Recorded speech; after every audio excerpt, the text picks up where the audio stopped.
اللہ کے نبی نے فرمایا اذنھا سماتھا، اس لڑکی کی خاموشی ہی اس کی اجازت ہے، زبردستی اس سے نہیں کہلوایا جائے گا۔ کچھ جاہل لوگ پہنچ جاتے ہیں، وہ قبول کیا، اب وہ خاموش ہے، بتاؤ بیٹا قبول کیا؟ بیٹا ہم نے سنا نہیں، بولو قبول کیا؟ اب وہ شرم، بیچاری کنواری لڑکی ہے، شرم آ رہی ہے۔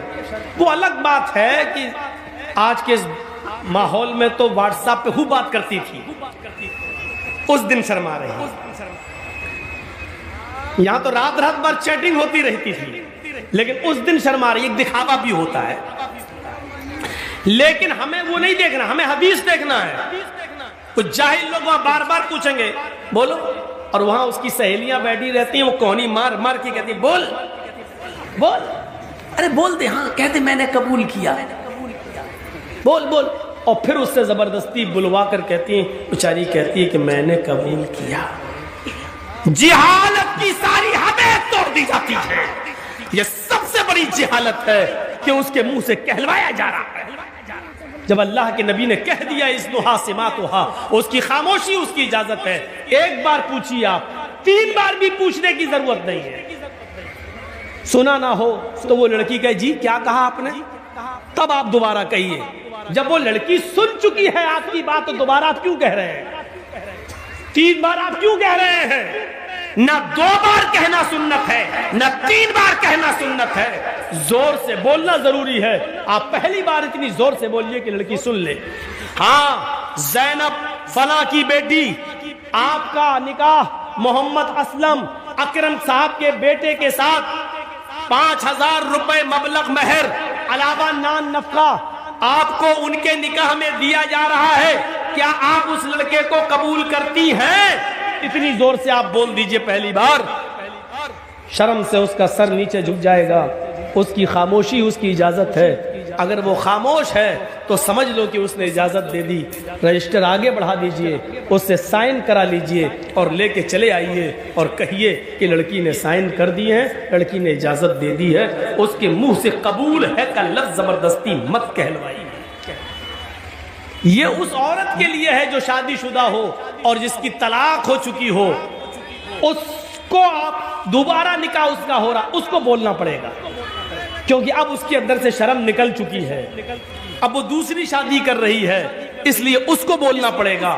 یا جس کا شوہر انتقال کر گیا، عدت گزار کے وہ دوسری شادی کر رہی ہے، تو اس وقت اس کو بولنا پڑے گا ہاں مجھے فلاں آدمی قبول ہے۔ لیکن کنواری لڑکی جس کی شادی نہیں ہوئی ہے، اس کی خاموشی ہی اس کی اجازت ہے، اور بس رجسٹر لے کے آئیے اور پھر لڑکے کا نکاح آپ پڑھائیے۔ لڑکے کا نکاح ہوگا، لڑکی کی اجازت لی جائے گی۔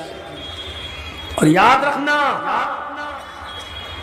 دنیا کا کتنا ہی امیر باپ ہو، کتنا ہی بڑا مولوی ہو، کتنا ہی بڑا سرپنچ اور چودھری ہو، اگر اس نے اپنی بیٹی کی مرضی کے خلاف اس کی شادی کسی دوسری جگہ کر دی تو اس شادی کا کوئی اعتبار نہیں ہے شریعت کے اندر۔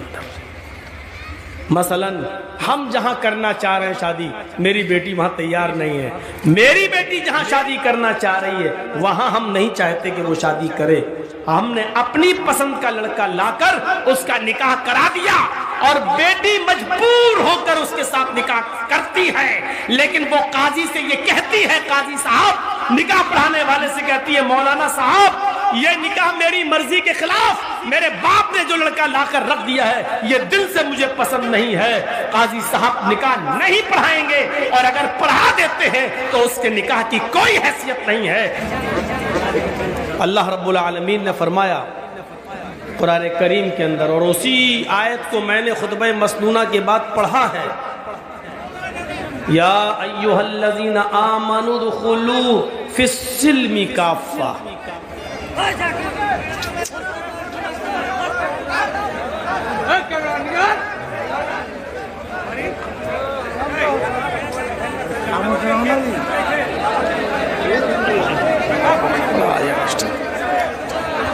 اتنا ڈسٹرب ہوگا تو ہم تو نہیں بول پائیں گے بھائی، خاموش ہو جائیے، میری عادت ہی نہیں ہے شور شرابے میں بولنے کی۔ ادھر سے جو لوگ کھڑے ہیں آپ لوگ ادھر ہٹیے یا بیٹھ جائیے، پیچھے والوں کو دقت ہو رہی ہے، آپ لوگ بھی ادھر بیٹھ جائیے۔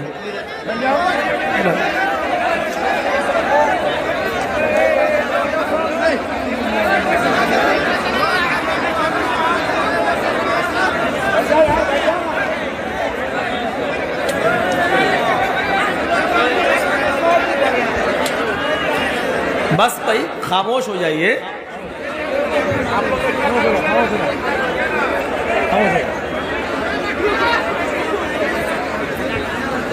اللہ تعالیٰ نے فرمایا، قرآن کریم کی آیت ہے، یا ایھا الذین آمنوا ادخلوا فی السلم کافہ، اے ایمان والو، اے مسلمانوں، تم اسلام کے اندر پورے کے پورے داخل ہو جاؤ۔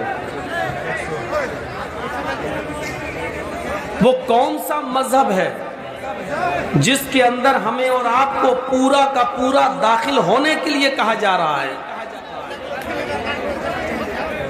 اور پورا کا پورا اسلام کے اندر داخل ہونا کیا ہے؟ یہ کیوں کہا جا رہا ہے کہ اسلام کے اندر پورے کے پورے داخل ہو جاؤ؟ ہم اپنی زندگی پر غور کریں، پیدائش سے لے کر موت تک ہم غور کریں،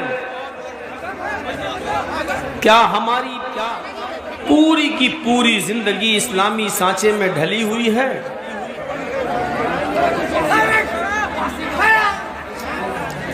ٹھیک ہے، آپ لوگ جب خاموش ہو جائیں گے تب ہم بولیں، میری ہمت نہیں۔ اللہ کیا کرتے ہو جی؟ نہیں مانے، تھوڑا سا صبر کر لیجئے۔ اتنا بڑا جلسہ کر دیا ہے آپ کے مکھیا جی نے، اتنا بڑا پروگرام، اور میدان بھی اچھا خاصا ہے، یہ بھی نہیں کہ آپ کے بیٹھنے کی جگہ نہیں ہے۔ ماشاءاللہ اس جلسے میں تھوڑی سی بد نظمی کر کے آپ شکایت کا موقع دیں تو اچھی بات تو نہیں ہے۔ ماشاءاللہ اچھی خاصی بھیڑ ہے، آپ لوگ بھی اچھی خاصی تعداد میں آئے ہیں۔ کچھ لوگ ہوتے ہیں جلسے کو بگاڑنے والے، آپ ان کی باتوں میں مت آئیے، ان کو بھی صبر کرنا چاہیے۔ تو میں یہ کہہ رہا تھا کہ اسلام کے اندر پورے کے پورے داخل ہونے کا حکم ہے، وہ کون سا اسلام ہے اور یہ کیوں کہا جا رہا ہے؟ پوری زندگی ہم غور کریں، پیدائش سے لے کر موت تک، کیا ہماری زندگی میں پورا کا پورا اسلام داخل ہے؟ اسلام سے پہلے کیا جہالت تھی، اور انہی جہالت کو ختم کرنے کے لیے اللہ تعالیٰ نے محمد رسول اللہ صلی اللہ علیہ وسلم کو اس دنیا میں بھیجا۔ لیکن وہ جہالت ہم اسلام نافذ ہو جانے کے بعد مسلمانوں میں بھی دیکھ رہے ہیں۔ آپ تصور کیجئے کتنی جہالت تھی اسلام لانے سے پہلے، اسلام کی آمد سے پہلے، نبی اکرم کے آنے سے پہلے۔ بلکہ مذہبی کتابیں تو یہ کہتی ہیں، دھارمک پستکیں تو یہ کہتی ہیں کہ جب جہالت عام ہوگی تو اسی جہالت کو ختم کرنے کے لیے آخری نبی آئیں گے۔ ہندو دھرم کی کتابوں میں باقاعدہ شریمد بھاگوت مہان پران کا ایک منتر بھی یہی ہے، اتکلوگت پرائے جنیشو کھرگر مڑی دھرمت تراڑائے ستوین بھگوان اترشیتی۔ جب ساری انسانیت جانوروں کی طرح ہو جائے گی اور انسان کے اندر انسانیت ختم ہو جائے گی، وہ جانور بن جائے گا۔ جنیشو کھر گڑ مڑی، ساری جنتا جب جانور ہو جائے گی، انسانیت نام کی اس کے اندر کوئی چیز نہیں ہوگی اور دھرم بھرشٹ ہو جائے گا، تب اس دھرم کو زندہ کرنے کے لیے، اس دھرم کو نئے طور پر استھاپت کرنے کے لیے اللہ تعالیٰ آخری نبی کو بھیجے گا۔ بھگوان اترشیتی، بھگوان اوتار پریشت کرے گا، اوتار بھیجے گا، یعنی اللہ کی طرف سے آخری نبی اس دنیا میں آئے گا۔ آخری نبی کے آنے کا مقصد جہالت کو ختم کرنا ہے، لیکن نبی تو آ کر چلے بھی گئے، 1400 سال ہو گئے، لیکن جہالت آج ہمارے اندر ویسی کی ویسی پائی جا رہی ہے۔ عرب کے حالات پر ذرا ایک نظر ڈالیے، کیسے حالات تھے؟ آپ کو معلوم ہے جوا اتنا کھیلا جاتا تھا، زاد المعاد پڑھی علامہ ابن قیم کی، جوا اتنا کھیلا جاتا تھا کہ جوئے میں جب انسان رقم ہار جاتا تھا تو مکان جوئے میں لگا دیا کرتا تھا، اور جب مکان بھی جوئے میں ہار جاتا تھا تو وہ اپنی بیوی جوئے میں لگا دیا کرتا تھا، اور جب وہ بیوی بھی جوئے میں ہار جاتا تھا تو پھر وہ اپنی جوان بیٹی کو جوئے میں لگا دیا کرتا تھا، اور اپنی بیٹی تک کو جوئے میں ہار جایا کرتا تھا۔ جوئے کی یہ شکل آج ہمارے سماج میں بھی موجود ہے۔ یہ الگ بات ہے، لوگ مکان تک تو ہار رہے ہیں، رقم ہار رہے ہیں، مکان ہار رہے ہیں، بیوی نہیں لگائی جا رہی ہے، بیٹی نہیں لگائی جا رہی ہے، لیکن جوئے کی شکل آج ہمارے سماج میں موجود ہے۔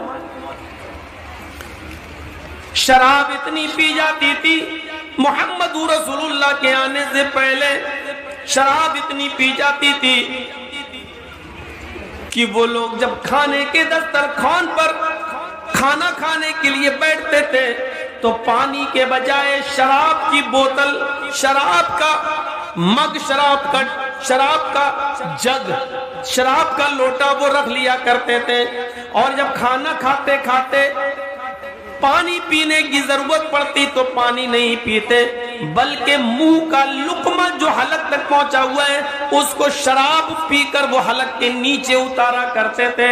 شراب کھانے کی جگہ پر، کھانے کے دسترخوان پر پانی کی جگہ پر شراب رکھی جاتی تھی۔ شراب اتنا پیتے تھے کہ شراب پینے پر فخر کیا کرتے تھے۔ ان کے گھر میں جب کوئی بچہ پیدا ہوتا تو وہ بچہ، لوگ اس معاشرے کے، اس سماج کے، اس پیدا ہونے والے نومولود اس بچے کو پانی نہیں پلاتے، دودھ کا قطرہ ماں اپنی پستان کے دودھ کا قطرہ اس کو نہیں دیتی، اس کو شہد نہیں دیتی۔ سب سے پہلے اس بچے کے حلق میں جو چیز ڈالی جاتی پیدا ہونے کے بعد، ماں کے پیٹ سے باہر آنے کے بعد، وہ شراب کا قطرہ ہوتا، شراب کی بوندیں ہوتی۔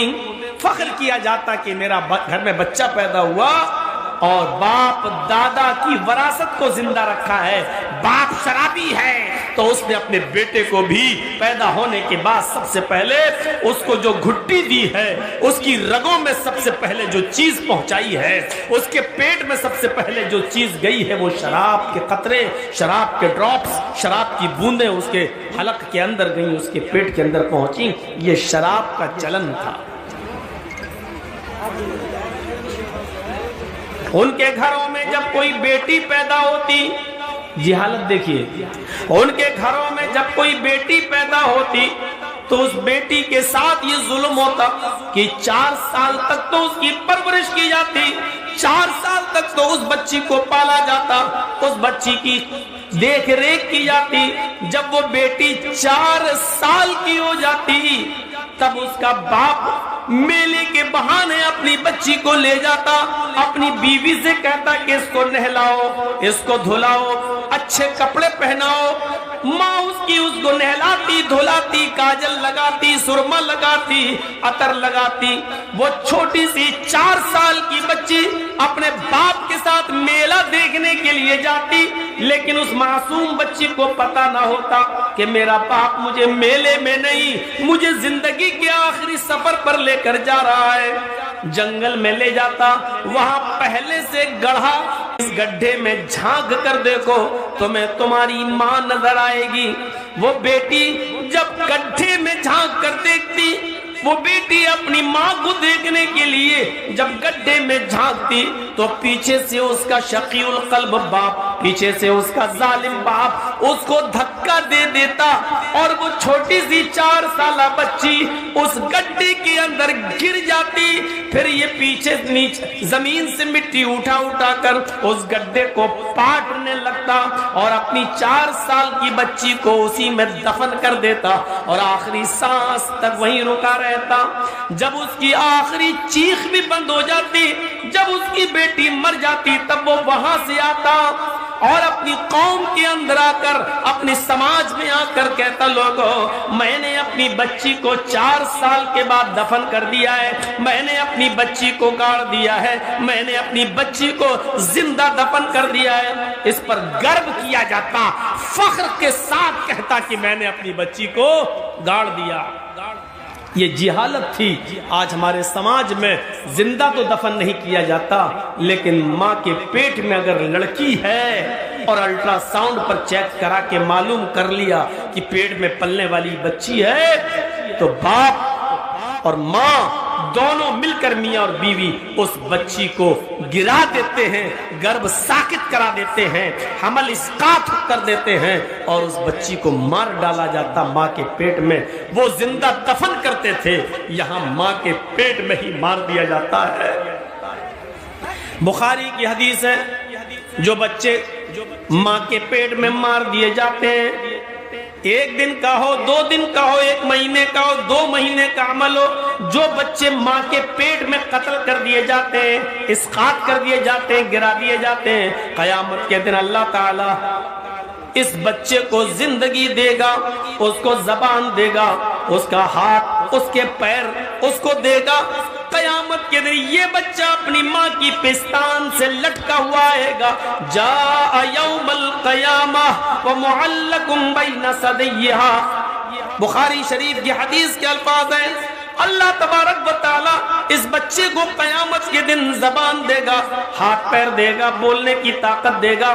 یہ بچہ اپنے ماں کی پستان سے لٹکا ہوا آئے گا، اپنی ماں کا دودھ پی رہا ہوگا، اپنے ماں کی پستان سے دودھ کو چوس رہا ہوگا۔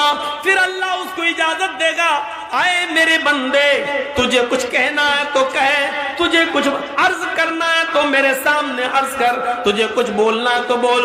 وہ چھوٹا سا معصوم بچہ جو دنیا میں ماں کے پیٹ میں مار دیا گیا، ماں کی پستان چھوڑے گا، زبان چلائے گا، چیخ کر کہے گا یقول یا ربی ہذہ امی قتلتنی، اللہ یہ میری ماں ہے جس نے دنیا میں مجھے قتل کر دیا تھا، اللہ یہ میری ماں ہے جس نے دنیا میں مجھے مار ڈالا تھا، اللہ یہ میری ماں ہے جس نے دنیا میں میری جان لے لی تھی، اے اللہ یہ دنیا میں میری نہ ہوئی تو آج اس کا مت بن، اے اللہ اس نے دنیا میں میری حفاظت نہیں کی، آج تو اس کی حفاظت مت کر، اے اللہ اس نے دنیا میں مجھے قتل کر دیا تھا، تو آج اس کو میری ماں کو جہنم کے اندر ڈال دے، اے اللہ میری ماں کو تو جنت میں داخل مت کر۔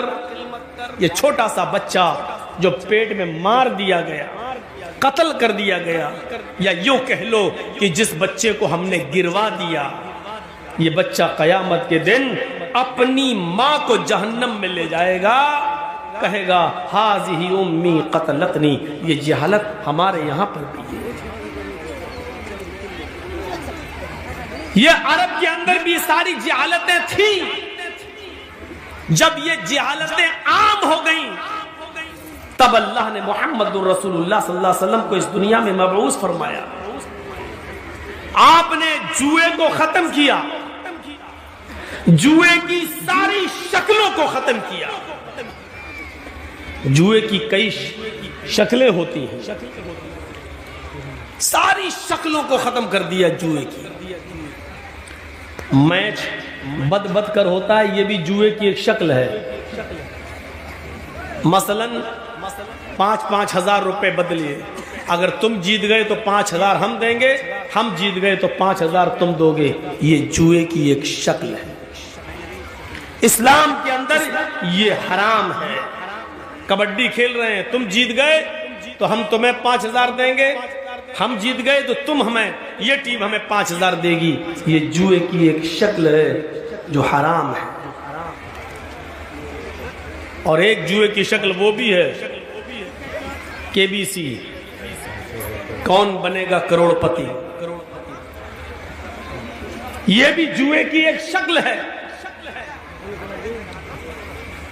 اسلام نے جہاں بہت سی چیزوں کو منع کیا ہے ناجائز طریقے سے مال کھانے، اس میں ایک یہ شکل بھی ہے۔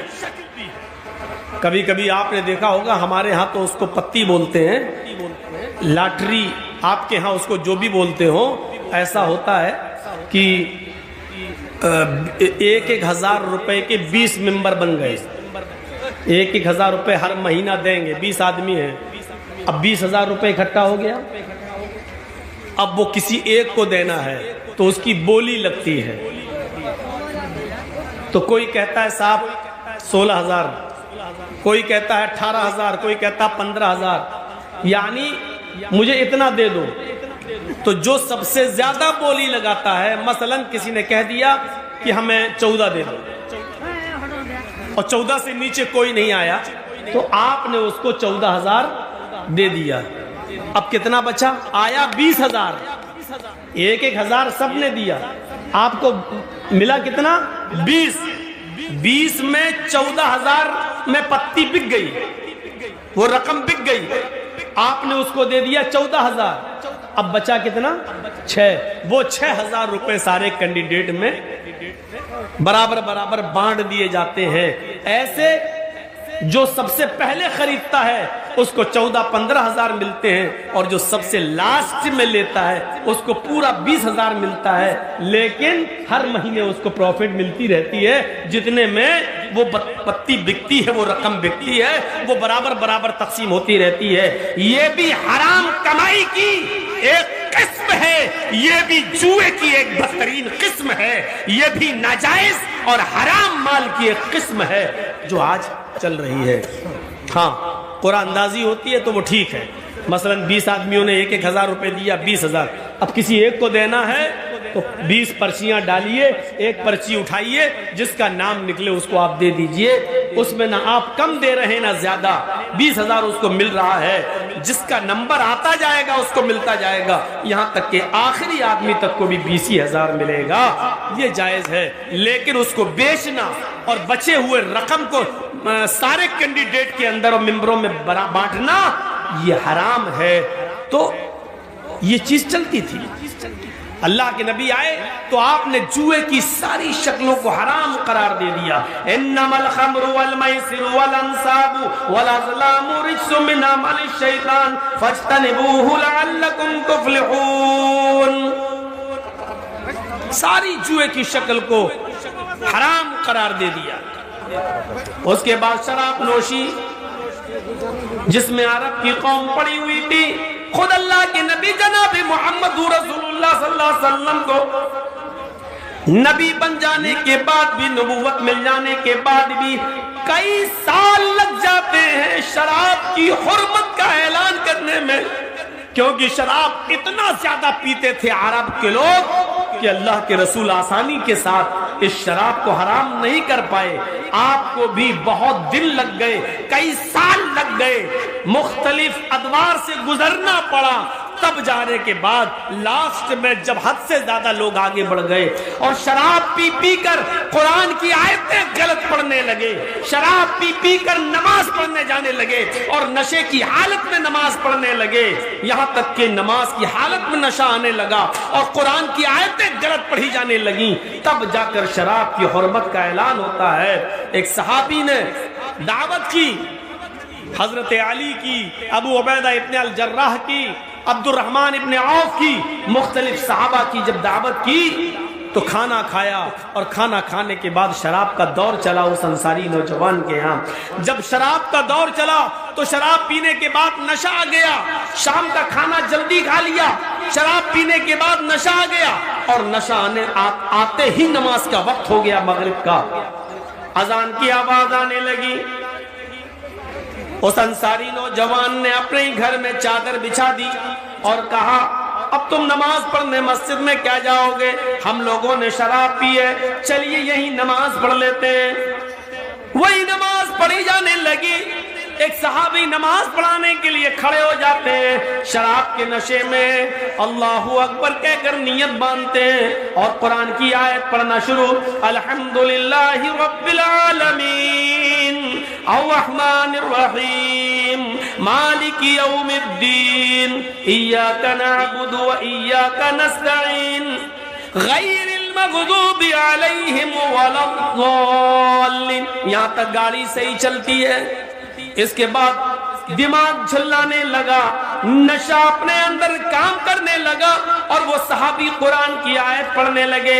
جو سورت شروع کی، پہلی رکعت صحیح گزر گئی، اِنَّا أَعْطَيْنَاكَ الْكَوْثَرَ فَصَلِّ لِرَبِّكَ وَانْحَرْ إِنَّ شَانِئَكَ هُوَ الْأَبْتَرُ۔